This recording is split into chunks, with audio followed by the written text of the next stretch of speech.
Well, hello and welcome to This Month in Hamilton, our December 2023 edition. Want to start out by thanking, as always, WBCB 1490 AM for allowing us each and every month to come and talk to you about what's going on this month in Hamilton.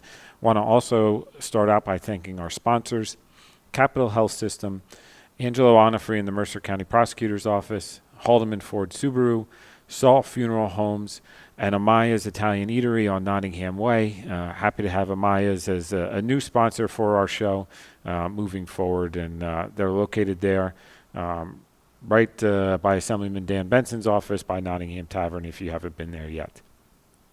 We have joining us today Nathalie, who's the CEO of Womanspace, a great organization here in Mercer County, New Jersey. Will be with us later in the show talking to us and to you about what's going on in their world. Womanspace is a phenomenal organization. They're very involved in making sure victims of domestic violence get the care and resources they need. Obviously, those going through domestic violence are going through a traumatic time in their lives, and it's a key part of making sure those that are victims of domestic violence get the support they need during such a traumatic point and where they are in their lives. So we're going to talk to Nathalie later, but wanted to start out by, again, just talking about what's going on this month in Hamilton. So some great things. Hopefully many of you got to go to Winter Wonderland. I know we had to basically have a modified cancellation one night due to the weather, but Saturday was a great event. The tree lighting, the mansion, all sorts of activities for your kids, a petting zoo, pictures with Santa, and so hopefully you were able to come out there. Santa Claus wound up coming to the tree lighting from the North Pole, so if your kids weren't there, I had asked the question whether the kids of Hamilton are on the naughty and nice list. So Santa's answer was it's complicated because most of the kids in Hamilton are on the nice list, which is great to hear, but those who might be kind of in a purgatory or on the naughty list still had plenty of time to make sure they got themselves on the nice list before the end of the year. And he made sure to mention he was going to be checking his list again before Christmas, and in fact checking it even twice before Christmas. So for all your kids or grandkids watching, make sure you remind them what Santa Claus said. If they didn't get an opportunity to see Santa Claus at Winter Wonderland, hopefully they've gotten the opportunity to see him on a fire truck, followed by the Grinch and one of our Hamilton police officers chasing after the Grinch to make sure he didn't ruin Christmas for anybody in Hamilton. So that's brought to you in conjunction between the Township and a huge part from our FMBA Fire Union, our PBA Police Union, Public Works volunteers. Those men and women doing it are volunteering their time on their downtime to make sure that the holiday spirit is brought all around Hamilton.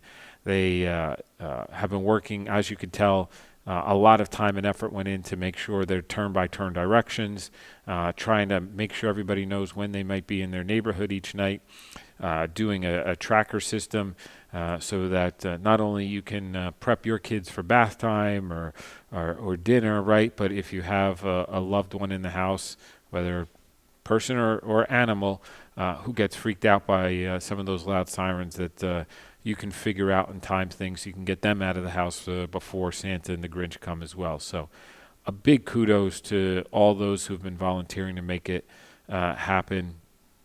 I actually had the privilege of spending one night as Santa Claus on a fire truck and seeing the smiles, the just happiness of the people in Hamilton appreciating what's gone on and the effort put in making sure Santa's being seen by everybody this year certainly lifted my holiday spirits. And again, if you had the opportunity to see Santa, hopefully it lifted your holiday spirits. We wanted to make sure every kid in town had the opportunity to see Santa Claus, regardless of whether they could get to Cooser Park or get to the mall or whatever, that they had the opportunity to see Santa Claus before Christmas and really raise their holiday spirits and Christmas spirit before Christmas. So again, just hopefully you've had the opportunity. There are still a few streets that haven't been hit. Right now we're recording this on Tuesday, December 19th. So They still have, I think, 2 more nights they're trying to do just to make sure they literally hit every street in town. With that, then we turn the page into January 2024 and some events starting right away in January. So for those who came out to vote this year, or even for those who didn't, I'm happy to still be your mayor in 2024. The first time I've been able to come to you and say that. We had to cancel our November taping just due to some conflicts and holidays and conferences, etc. But really want to thank you for your belief in me to serve you for another 4 more years. Excuse me, as well as Pat and Nancy. And so our swearing in and council reorg will be January 2nd, 6 p.m. at Nottingham Ballroom. So we hope you can come out and be there for the swearing in, be there for the council reorg. Obviously a big time, big night for our township. And again, I just want to thank you for giving me the privilege to serve you for another 4 years. This year as well, our county elected a new county executive, and that swearing in will be January 4th, also at 6 p.m., this time at the Trenton War Memorial. It's the first new county executive we'll have in Mercer County in 20 years, and one of our own here in Hamilton, and Dan Benson. So we're very excited for Dan and the team he's going to be putting together to continue some of the projects that the county's been behind for a long time, but also taken in now into the new part of the 21st century and be a leader for Mercer County in some big projects that are going on. Obviously, the airport is a major economic development driver that our new county executive is committed to, and continuing the work of our current county executive in teeing that project up. So a lot of good things I think Dan will be involved in, and really bringing that new leadership to the county. So again, Township reorganization January 2nd, 6 p.m. County reorganization January 4th at 6 p.m. Hope you can come to one or both of those. Then shortly after that, January 11th, is Hamilton's Martin Luther King Celebration of Life event at Faith Baptist Church on Cooser Road, right across the street from the entrance to Veterans Park. Really hope you can come to that event as well. It starts at 7 p.m. The keynote speaker this year is our new Assemblywoman-elect, Tennille McCoy. So we're very happy to have Tennille, but also we'll have performances from some of the high school bands. We're giving out scholarships as kids are now getting ready. Our seniors are getting ready and are applying to colleges. So just a great event to, again, commemorate the life of Martin Luther King and make sure his legacy and his spirit and his vision for the world continues right here in Hamilton, and we continue to be reminded of it annually so that we can be rededicated to it. And then obviously the following Monday, January 15th, is a down day for the township in celebration of Martin Luther King's birthday. So we'll be off that day. Some other things going on. Our township calendar is being printed this week. So you should hopefully have that right around the start of the new year. We'll be putting out some information on it as well. But I know many of you use that calendar like I do, even for recycling dates or any number of things, paper shredding dates. So you'll have that calendar. You should hopefully have it by the end of the year. I know there was some issues last year with the calendar and many people not getting it delivered to them by the Postal Service. And so we've already reached out to the Postal Service to hopefully mitigate any of those issues this year. But we know how many of you rely on that calendar, so you should be getting it shortly. Then in terms of, I want to give an update on the new municipal building.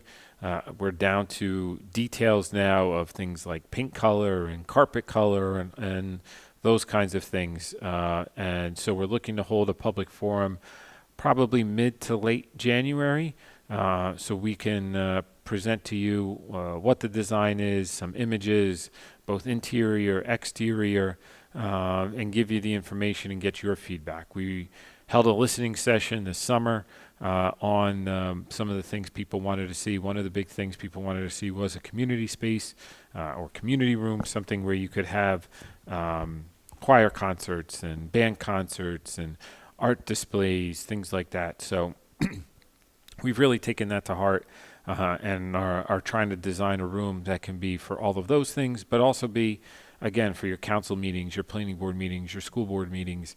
And it's one central place pretty much in the center of town that you'd be able to go to for events like that are being hosted. Great partnership, and I can't speak more highly of the Board of Education and the leadership there in partnering with us on these and really sharing that vision of making this a community space. Obviously, there'll be offices and the like for both township employees and school district employees. And I know the school district's excited to have all their administrative staff in one building rather than spread out between two buildings. The second question I always get, and I just got it even this morning as I was out for a cup of coffee, hey, what are you going to do with Greenwood Avenue? Again, our goal is to sell that to the school district for $1. I know it's worth a lot more than that, but our goal is to not have the left hand pay the right hand out of what you give for your property tax payments and make the school board borrow money and then have to pay more in interest and all that kind of stuff. We really want to give it to the school board. It's a township public building, and it really gives them options on getting additional space. Our community continues to grow. We were 92,000 in the 2020 census. We were 88,000 in the 2010 census. There's some towns in New Jersey that don't even have 4,000 residents, and yet we grew by 4,000 residents just in 10 years. So as our township continues to grow, our school district needs more space. So it's really an opportunity for them to get a great space, one that sits right on a park, and then their leadership can decide what to do with that building. Do they refurbish it and turn it into preschool? Do they refurbish it and split up Greenwood Avenue and elementary and this new Greenwood Avenue building? That's for them to decide, but it really provides them options as they're looking to expand the services and also to the number of kids here in Hamilton, a good public education. So looking forward to partnering with them and continuing that partnership with them on some other things. We've got some other great things we're going to be announcing, hopefully right at the start of the year, concerning public safety initiatives, concerning electric vehicle chargers, concerning even some more grants that the township's been able to get and or give out. So a lot of good things coming in the start of the new year. Before we go to our commercial break, again, just want to end by wishing all of you a happy holidays and happy new year. Don't go anywhere. After our break, we've got Nathalie, the CEO of Womanspace, coming to talk to us about all the great things Womanspace was doing. So we will take a short break and be right back. Welcome to the capital of neurosciences at Capitol Health. The human brain and spine are very complex, and treating them requires a hospital that offers a combination of technology and specialists that are united by a single defining purpose, putting you and your family at the center of exceptional care. From brain tumors and spinal disease to strokes and aneurysms, if it involves the brain and spine, there's only one Capitol Institute for Neurosciences, and it's at Capitol Health. To learn more, visit capitalneuro.org. That's capitalneuro.org. Merrill Reese, here to tell you about my good friends at Haldeman Ford-Subaru on Route 33 in Hamilton Township. For outstanding sales and service, you can depend on the folks at Haldeman Ford-Subaru for the best value on new and pre-owned Ford cars, trucks, and SUVs, along with a great selection of value-priced new and pre-owned Subarus. And no one offers the service that Haldeman does in their huge, state-of-the-art service facility. Service so great that many area municipalities and commercial fleets get their service performed by Haldeman Ford-Subaru. From Langhorne to Princeton, folks like you to commercial fleets trust the name Haldeman for sales and service. Haldeman Ford-Subaru, Route 33 in Hamilton Township. Hamilton Township in Mercer County is fortunate to have many fine businesses that serve our community. Saul Funeral Home is a fourth-generation family-owned business proud to support our local schools and community. Their compassionate and caring staff is there for you and your family. They'll bring the closure you deserve while also celebrating the life of your loved one. Visit their website at saulfuneralhomes.com. That's saulfuneralhomes.com. Saul Funeral Home at 3795 Nottingham Way, Hamilton Square. Hi, this is Mercer County Prosecutor Angelo Honorfree, and I'm proud to help sponsor today's show and promote what's happening in our community. All residents of your hometown should stay involved and participate in community activities, whether it's volunteering to help make your town clean, or volunteering at the animal shelter, or helping at a local youth event. Staying involved in your community makes your hometown a great place to live. This is Mercer County Prosecutor Angelo Honorfree, and I hope you enjoyed today's show. Well, thank you for coming back to This Month in Hamilton. I want to start out again by thanking our sponsors, Angelo Honorfree in the Mercer County Prosecutor's Office, Capital Health System, Haldeman, Ford-Subaru, Saul Funeral Home, and Amaya's Italian Eatery on Nottingham Way. So, Nathalie, good morning. Good morning. Thank you so much for joining us today. Absolutely. Thank you. It's a pleasure to be here. Well, it's a pleasure to have you. And you're good. You wore your green for the holiday season Yes. and all of that. So you're ready, I see. More ready than I am, probably. And hopefully more ready than a lot of our listeners are, too. 'Cause Yes. talking to people, we all put it off to kind of last minute stuff just because there's so much to do. Yeah. Getting there. Good. Well, again, want to thank you for joining us. But just introduce yourself to our listeners, right? Kind of how you became CEO of Womanspace, what your background is. You and I knew each other before we were in our current roles, right? Yeah. But for those listeners who may not know about you and or Womanspace, just kind of give a quick background, at least of your history, and then we'll talk about Womanspace. Yeah, sure. So as you mentioned, yes, we both went to TCNJ. At the time, I thought I wanted to be a doctor or a lawyer, and then really quick decided that I didn't want to do that. So I did go to Rutgers. I got my MPA. I did know that I wanted to get into the nonprofit field because I felt that's very fulfilling and being able to give back. So I've been at Womanspace now 11 years. As of November, I started out as the human resources manager and then worked my way up as the director of operations. And then in February of 2022, I became the CEO. I had worked really close with Patricia Hart, who was the executive director for 28 years. So when she decided that it was time to retire, we worked closely so that I can transition into her role. Womanspace is truly amazing. We are the lead domestic violence and sexual assault agency in Mercer County. Every county has one, but we are the lead for Mercer County. So What does that mean, the lead? So meaning the lead, like I mentioned, every county has a DV or SA, some are dual. Actually, in the state of New Jersey, there are 23 domestic violence and or sexual assault agency. So for Mercer County, we're the only one in Mercer County that our main focus is to help victim survivors of abuse. So we have 3 hotlines. One is the Mercer County Domestic Violence Hotline.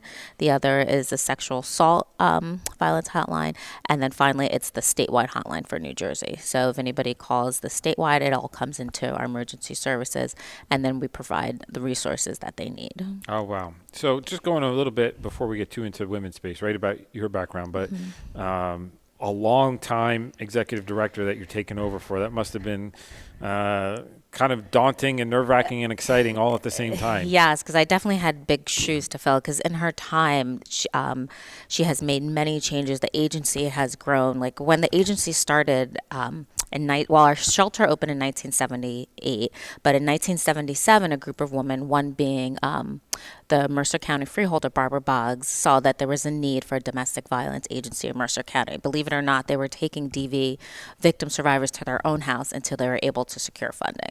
So in 1977, Womanspace, we became incorporated, and then in 1978, that's when we finally opened our safe house. Wow.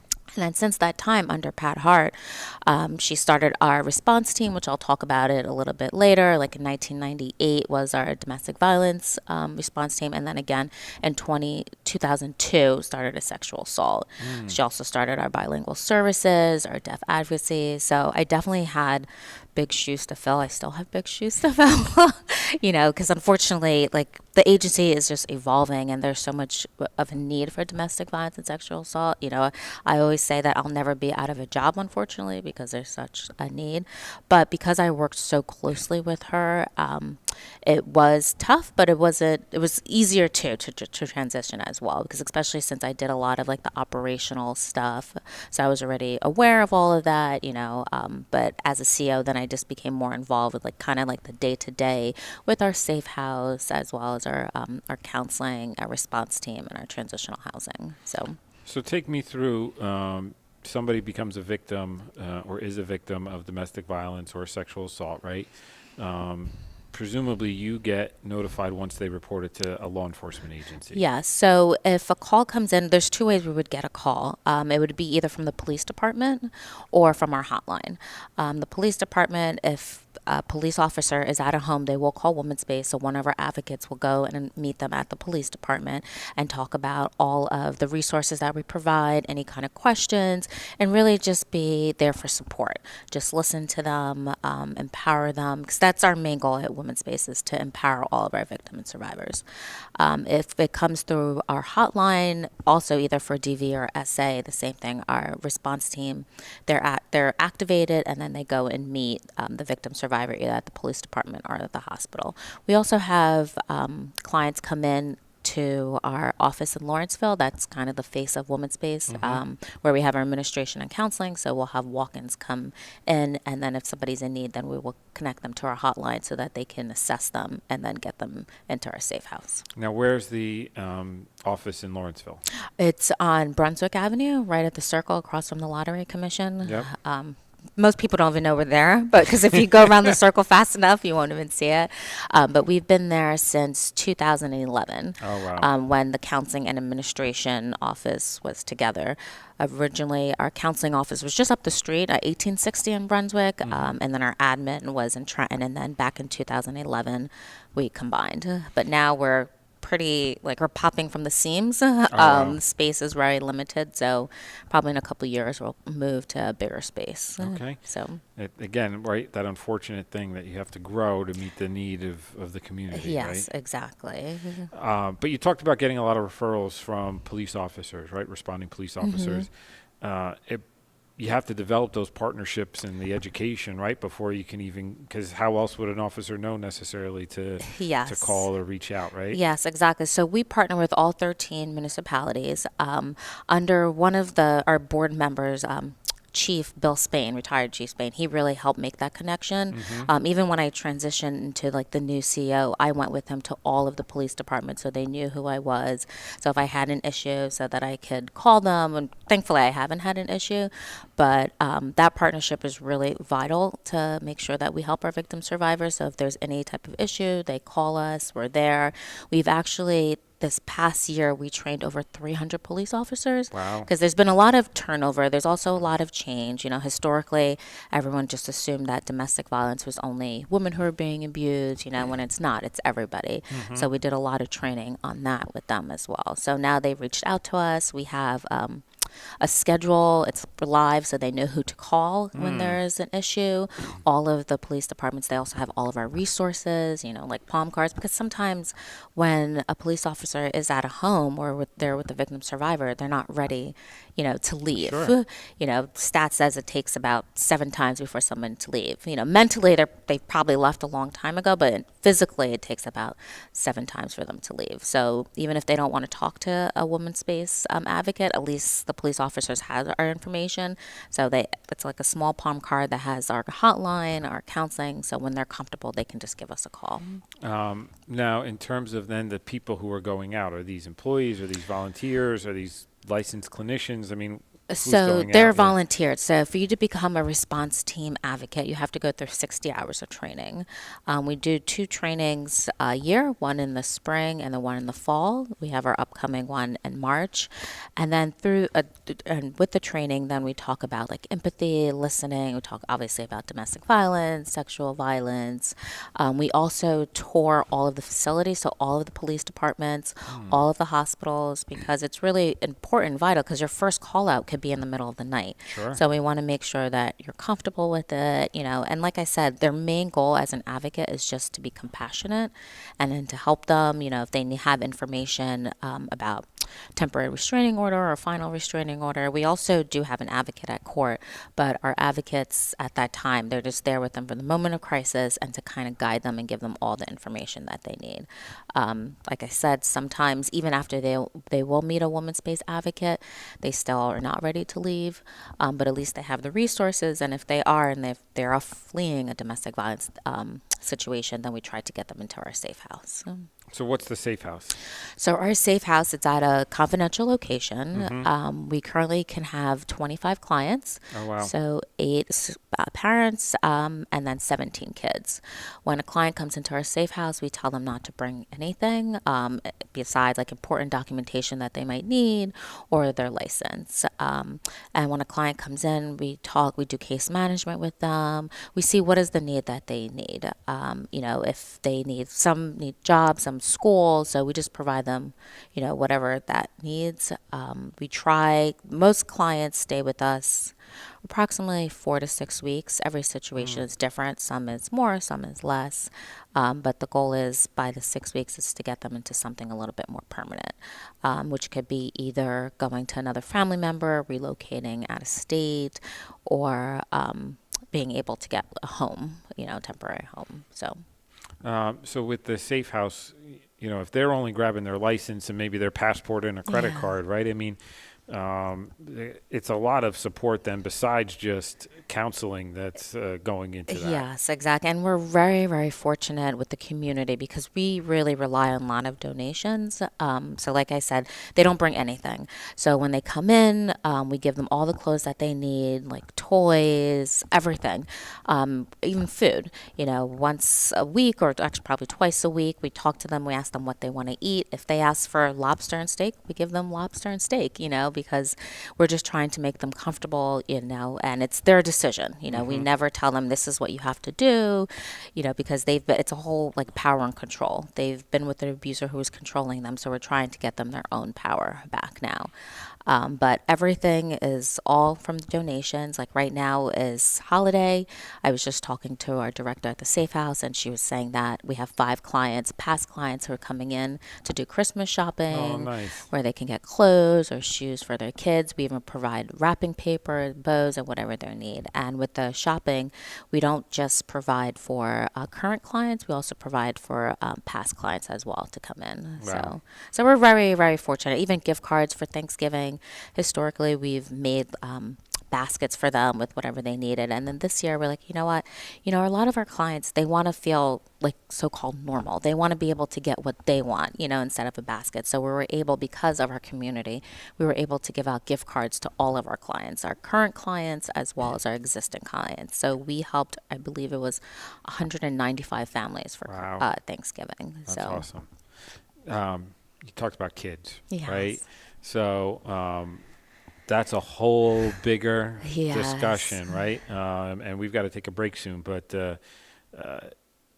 that's got to be one of the toughest parts of it, right? Yes, exactly. So at our safe house with the kids, we're very fortunate that we do have a child assistant.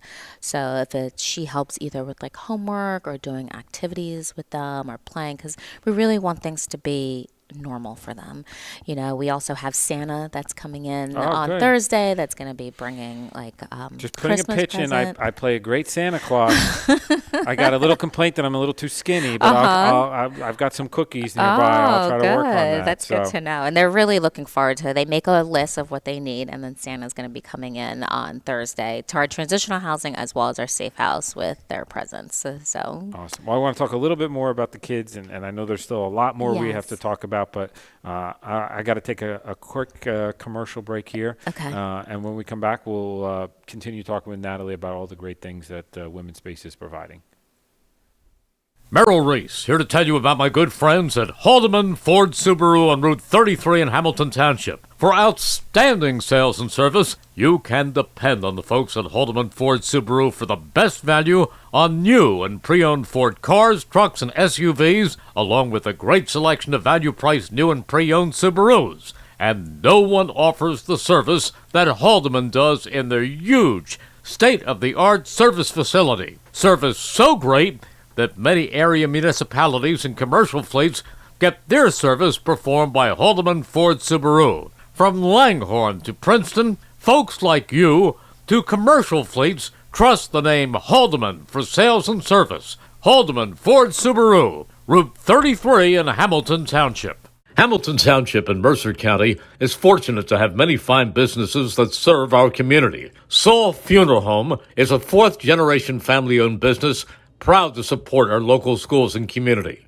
Their compassionate and caring staff is there for you and your family. They'll bring the closure you deserve while also celebrating the life of your loved one. Visit their website at saulfuneralhomes.com. That's saulfuneralhomes.com. Saul Funeral Home at 3795 Nottingham Way, Hamilton Square.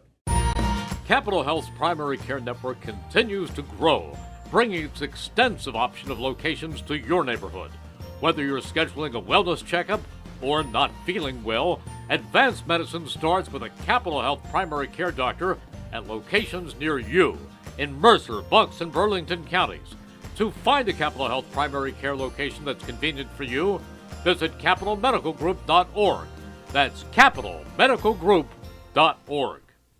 Hi, this is Mercer County Prosecutor Angelo Honorfree, and I'm proud to help sponsor today's show and promote what's happening in our community. All residents of your hometown should stay involved and participate in community activities, whether it's volunteering to help make your town clean, or volunteering at the animal shelter, or helping at a local youth event. Staying involved in your community makes your hometown a great place to live. This is Mercer County Prosecutor Angelo Honorfree, and I hope you enjoyed today's show. Well, welcome back to This Month in Hamilton. Want to again start out by thanking our sponsors, Angelo Honorfree in the Mercer County Prosecutor's Office, Capital Health System, Haldeman Ford-Subaru, Saul Funeral Homes, and Amaya's Italian Eatery on Nottingham Way. So, Nathalie, when we went to break, we were talking just about the kids, right, in the safe house or transitional housing. Mm-hmm.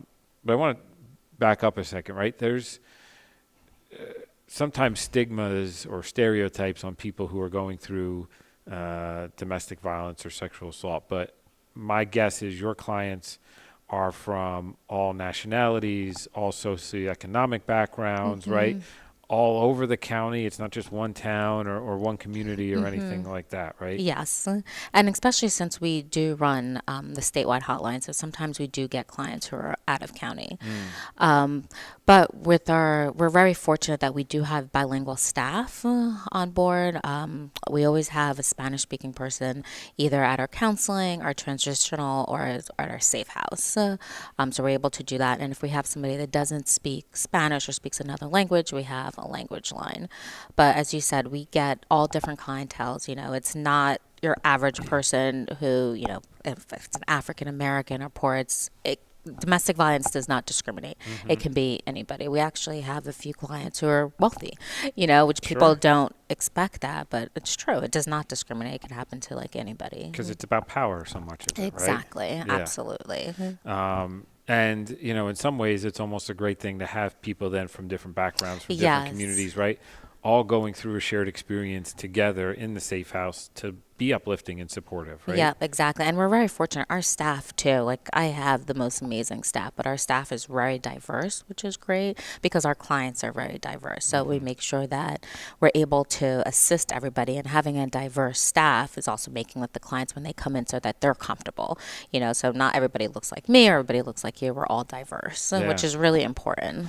So you talked about staff, right? And I know we mentioned volunteers, but for people who want to volunteer, maybe after hearing this or seeing this, where do you get volunteers for? How do they volunteer? I know you talked a little bit about 60 hours of training, right? But I imagine there's all different kind of avenues to volunteer. Yeah, so their main way to volunteer, like I mentioned, is our response team, where you have to go through the 60-hour training, and then you can call, you'll be an advocate and help clients throughout Mercer County. Besides that, sometimes we do like corporate volunteer. Like during the summer, we had Gen Map come in, and they painted our safe house, like the back patio, and they did like furniture. We've had other organizations donations, like BMS also come in because we had partnered with Jewish Service and Family, and we had the food truck. So they came in and they packaged the food for them, and then our clients were able to pick up.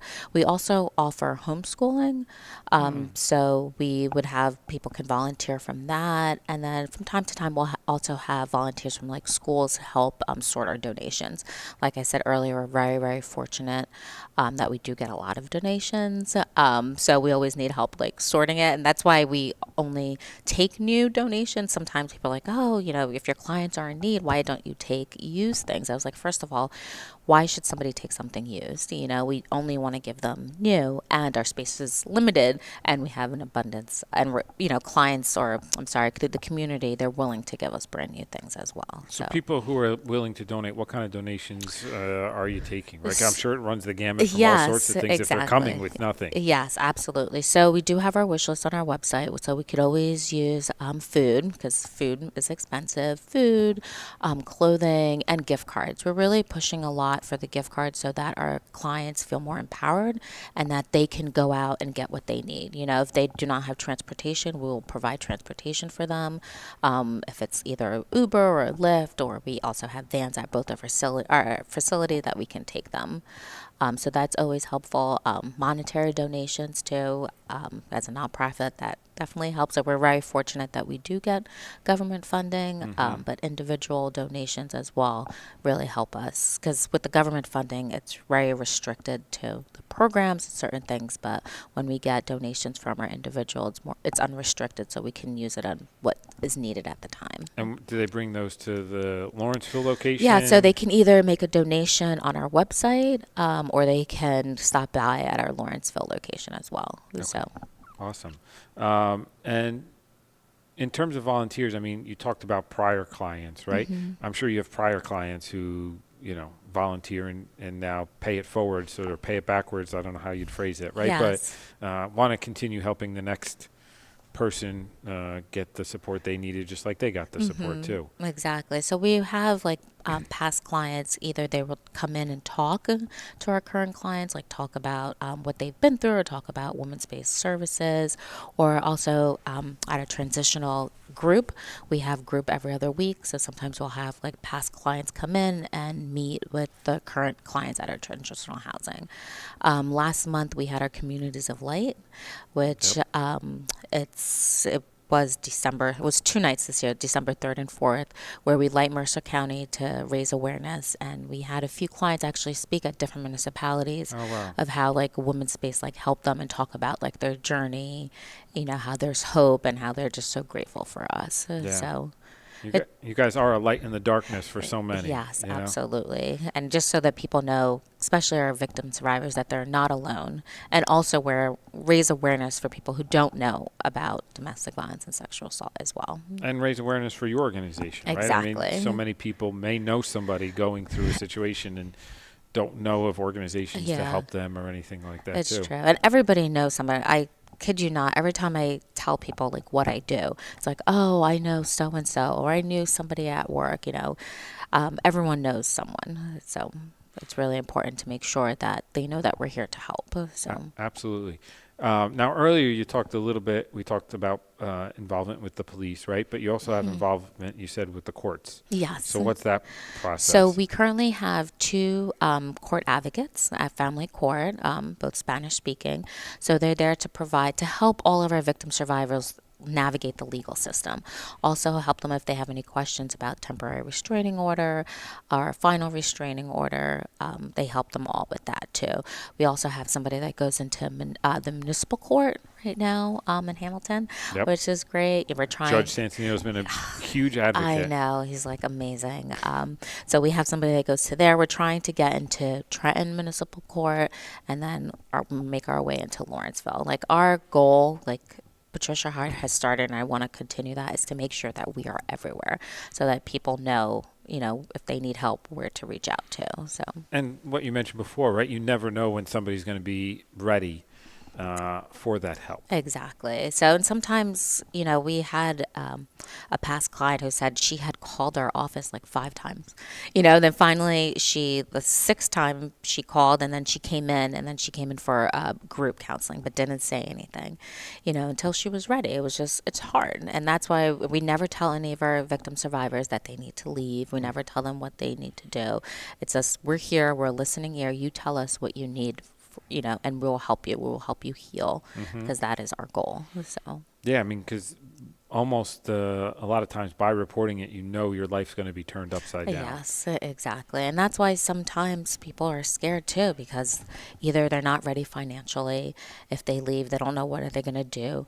A lot of the times it's because of kids. They don't want to change the lives of their kids too, or they're just staying with them. So it is really hard. Yeah, whether the kids know about it or not, right? Exactly. If you pull them out of the house, what impact is that going to have on this? Exactly. And, unfortunately, DV, it is a cycle. If the kids see that, they might think that's acceptable, which is not, and then might continue. So we also have a prevention educator who goes into the school and kind of talks about boundaries, healthy relationships, domestic violence, and sexual violence too, because it's also another way to raise awareness. And with kids, right?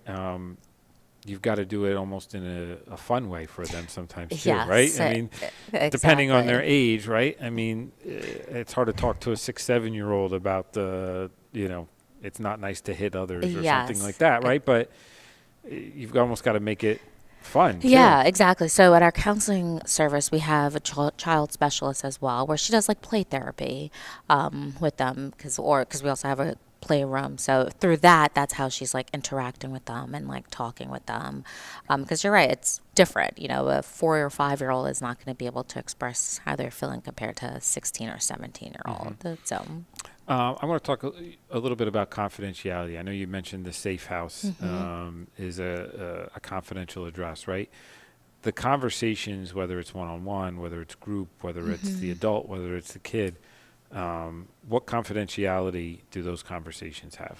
So when we meet with somebody, we tell them everything is confidential unless they tell us that they're going to hurt themselves, they're going to hurt someone else, or if it involves a child. Because then if it involves a child, then we need to contact DCP&P. But besides that, everything is confidential. When a client meets with our counseling, everything is very minimal too, because at any point somebody, if the abuser decides to take them to court, they can ask for their files. So because everything's confidential, we try to keep everything minimal.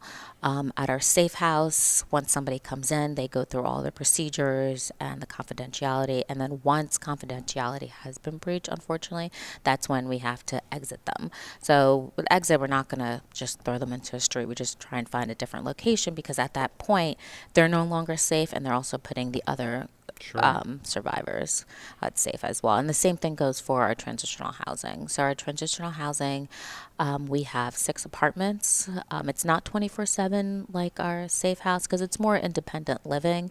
And anybody that comes into our transitional housing, they have to be currently affiliated either with our counseling support or our shelter.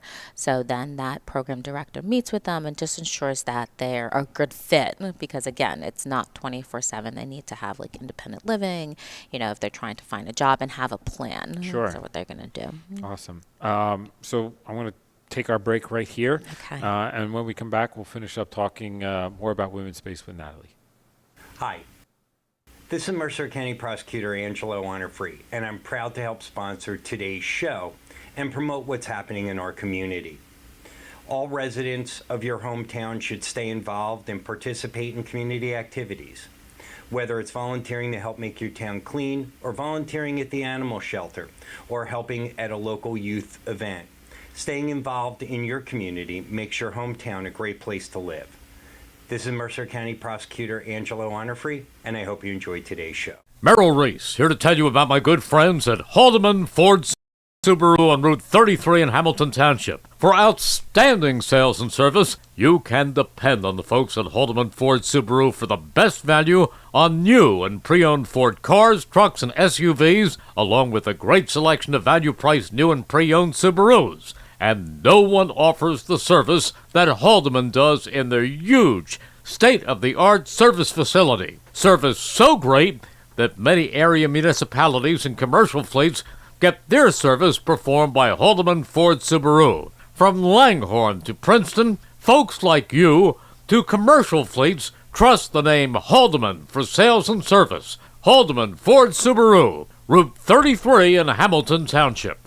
Hamilton Township in Mercer County is fortunate to have many fine businesses that serve our community. Saul Funeral Home is a fourth-generation family-owned business proud to support our local schools and community. Their compassionate and caring staff is there for you and your family. They'll bring the closure you deserve while also celebrating the life of your loved one. Visit their website at saulfuneralhomes.com. That's saulfuneralhomes.com. Saul Funeral Home at 3795 Nottingham Way, Hamilton Square. Capital Health's primary care network continues to grow, bringing its extensive option of locations to your neighborhood. Whether you're scheduling a wellness checkup or not feeling well, advanced medicine starts with a Capital Health primary care doctor at locations near you in Mercer, Bucks, and Burlington counties. To find a Capital Health primary care location that's convenient for you, visit capitalmedicalgroup.org. That's capitalmedicalgroup.org. Thank you and welcome back to This Month in Hamilton. I want to again start out by thanking our sponsors, Angelo Onifree in the Mercer County Prosecutor's Office, Capital Health System, Haldeman Ford and Subaru, Saul Funeral Home, and Amaya's Italian Eatery on Nottingham Way.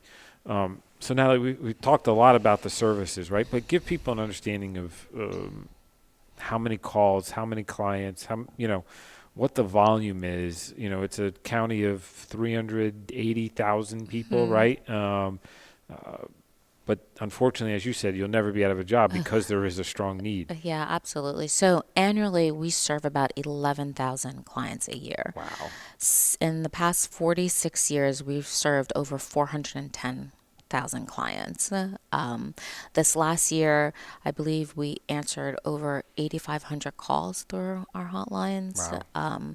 Since COVID, there's been an uptake. COVID, like 2020, 2021, it was like really high. It was like over like 10,000, but still like 8,500 this year. For 2023 is a lot.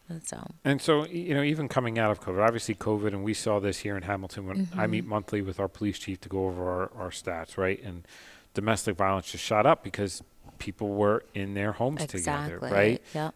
And they were potentially frustrated, anxious, stressed, right? And that manifested itself in all sorts of different ways. So just to talk a little bit about kind of what you saw during COVID, coming out of COVID, and how that impacted your organization.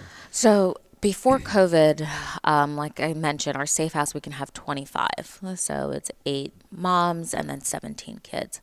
At one point during COVID, we had over 125 people. Wow. So we obviously had them at our safe house, and then we also had them at local hotels, just because we didn't have the space to put them. Now, probably last year it started to go down. It was like 50, 80, and currently this morning, because we have some clients, our safe house is full, and then we also have other clients in the area, so I believe we have 35 clients. So Okay. It's still high, but I'm just glad that people are calling us. I'm glad that people see that there's a need and that we're able to help. We wouldn't be able to help if it wasn't for our community and for people donating to Womanspace, because we're only able to do what we can do because of our community. So and for each client, it's going to be different, right? In terms of the time, the resources, all that they may need at any point during their journey. Yes, absolutely. Like, we've had a client come in. She never went into a grocery store by herself. She didn't even know how to make a sandwich. So we had our program director go grocery shopping with her, saying, this is what you need. This is how you make a sandwich for your kids. So we really, when somebody comes in, we hold their hand and then we just guide them with whatever they need. If we also have some clients who come in with their children, and if we need to relocate their kids to a different school, or if their kids have special needs, then our advocates also call the school, or they'll go to the school with them as well as their support. So Yeah, especially if a kid has an IEP or something else, right? Yes. You're uplifting a kid from their normal environment, Exactly. and they're already having challenges, it just exacerbates those. Exactly. Absolutely. And so, 11,000 clients last year. I Or know every year. every year. Yeah. Annually, it's approximately 11,000. Means you need to fundraise, you need to get grants, you need volunteers. I know we talked a little bit about volunteering, right? Yeah. But how else can people help? So yes, definitely volunteer. And speaking of fundraising, so we have really two events. One, which was our Communities of Light, that had kicked off at our annual meeting, which you were there on in November, and then when we light the kits. The first Monday in December. So volunteers to help us sell the kits, raise awareness, or be at all the municipalities the day of. And then also our signature fundraiser that we have in May too. We're always looking for volunteers to help us with that, just to be there and help with coordinations as well. So, but if anybody's, interested in volunteering, just call our office or go into our website, and then we'll be able to assist you. And then that helps on the back end, right? So I think over break we were talking about programming almost, right? So you said you've got donations from Grounds for Sculpture, right? Yes. And from other kind of community event organizations, Yes, right? absolutely. So, like I was mentioning, so Grounds for Sculpture, they have night forums. They donated over 60 tickets for all of our clients. So, next week, our clients from our transitional housing, as well as our safe house, is going to be taking them to see night forums, which is great. Like I said, we just want everything to be what you so call like normal for the kids. We've also collaborated or also received tickets from Terhune. So, we were able to take the kids there as well. Safe there's different days stuff. or nights out, right? Yes, exactly. And we're very fortunate. We also partner with Isles too. So Isles, they come to our transitional housing and they offer financial literacy during groups. So we're very, very lucky. Yeah, I mean, for the our financial community. literacy's got, many of them probably don't handle the finances in Yes, the house, right? Going back to exactly. the power thing. Exactly. So, and then, other organizations, if we ever call, if we need anything, everyone is so fortunate, they're like, just let us know what you need and we will help you. So what do you see the next couple of years as? A need growing, a need declining, a need staying the same, needs changing? What do Yeah. you see that way? I think it's going to continue to grow. Like I mentioned, I just want to continue to raise awareness about Womanspace. I know that there's communities that still doesn't know about Womanspace, and I feel like once they know more about us, obviously our numbers are going to increase. So definitely a bigger space for our current location, probably a bigger space for our safe house, and then different programming as well. So we're very like Womanspace. We always listen to what the needs are, and then once we hear the needs, and then we're like, okay, what do we need to do? Like during the time, the deaf advocacy, it's like, okay, we have deaf advocates in the community. They don't realize that they can come to us. So we did a training. We had like advocates, So whatever the need is, our goal is to make sure that we are able to fulfill that and to help our community. So. And over the last 20 years or so, right, have you gotten more people coming out as LGBT or whatever, Yes, right? That's got to be a exactly. difference than 20 years ago. Yeah, it's true. It's like LGBTQ and like men too, because historically, people just assume it was women, and men were afraid to come forward. So now that they are, and knowing that it's a spider name, that it's Womanspace, like we help all. It is like a safe space. So part of the training too that we've been training people in our community, like police departments, schools, and businesses, is to let them know like this is what we do. Because a lot of people don't realize like all the services that we have. So You talked about partnerships with the police and the courts, right? But with so many kids, I mean, do you have partnerships with school districts around the county yeah, too, right? so with our prevention educator, like I mentioned, she goes into the schools and she talks to them about like safe dates and boundaries and what's like healthy. So she does that. And she also has a group called like the Peer Educators too, where they do like different projects with her and then they bring it back to their school. So we're very, very fortunate for our community. I mentioned, I know I say that a lot, but it really does take a village. Absolutely. Everything takes a village. It's like Yeah. we have like 50 staff, 60 volunteers. That's still not enough. We need like everybody here. So And it's got to be tough, right, for that school to know and work with, right, and make sure the child doesn't feel stigmatized exactly. or outed while still getting them any services or other help that they may need. Exactly. So it's a balancing act by everybody and making sure everybody's taken care of to whatever extent on their journey. Yep, it's true. And we care so much. Care so much for our clients, whatever they need. Like even this past summer, we had a client. She said her son, all he wanted to do was go to Donny Park. Oh, wow. So we bought him and a few of his friends to go to Donny Park. So it's very, like, the work that we do is really hard, but it's also fulfilling when you see that you're able to do this and put a smile on his face. And talk about the fulfilling, right, as you have, I don't want to call them older clients, but past clients coming back to help, right, who are in a better position themselves, giving you that drive, right, and energy to continue on the work. We have a client recently who just bought her first house and came back and was telling us about it, and after everything she went through, and she didn't speak English, put herself through school, and now she bought her first home. So. Wow.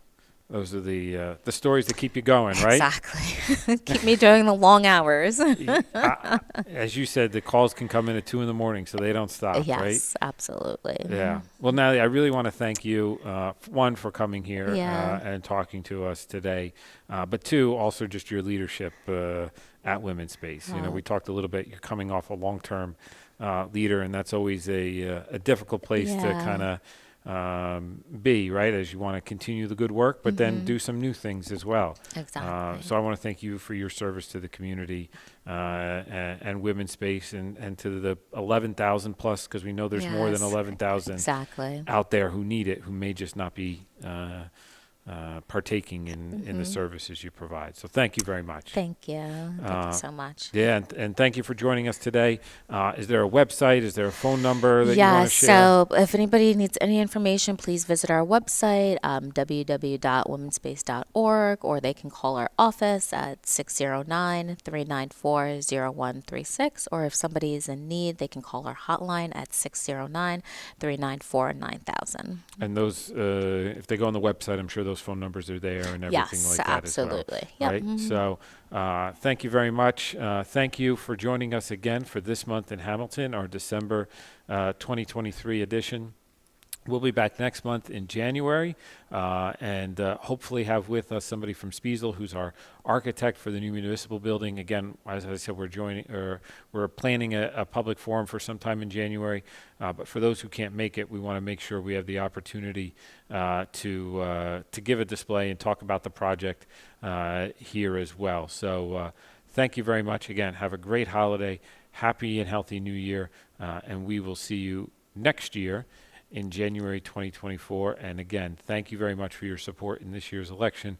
And I'm looking forward to keeping these going on for 4 more years. So with that, take care. Again, thank you, WBCB, and thank you to our sponsors.